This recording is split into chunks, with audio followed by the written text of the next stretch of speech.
My aunt announced her engagement at my wedding reception because she couldn't wait any longer, so I made sure she got exactly the attention she wanted. I should have seen it coming. Aunt Veronica had been dropping hints all week about her boyfriend Preston's romantic plans. She kept checking her purse and giggling whenever anyone mentioned love or commitment, but I was too distracted by wedding stress to connect the dots. The reception was perfect. Fairy lights twinkled above the dance floor while guests mingled with champagne and laughter.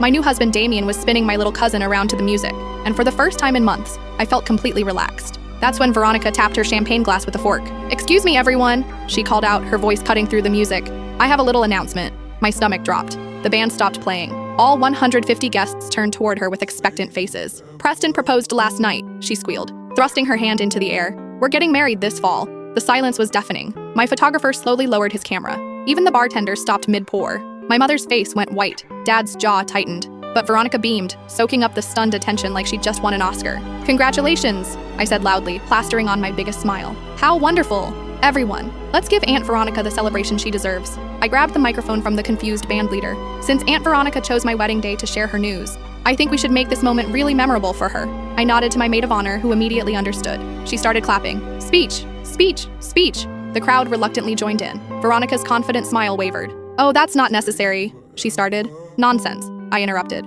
"Everyone wants to hear your engagement story. Take the stage." I handed her the microphone and stepped back. The DJ hit her with the spotlight. All eyes were on her now. Exactly what she wanted, right? But under that bright light, with everyone staring, Veronica suddenly looked small and foolish. She fumbled with the microphone, her face flushing red.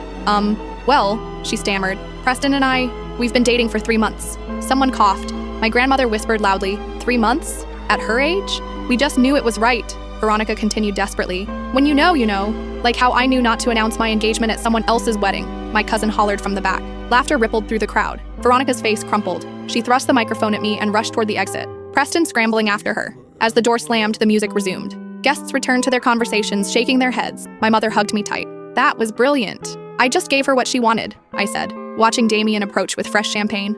All eyes on her. The rest of the evening was perfect. 3 weeks later, Veronica and Preston broke up. Apparently, the pressure of planning a wedding so quickly made them realize they barely knew each other. She never mentioned the reception incident, but she did send an expensive apology gift, a crystal vase that now holds flowers from my actual wedding bouquet.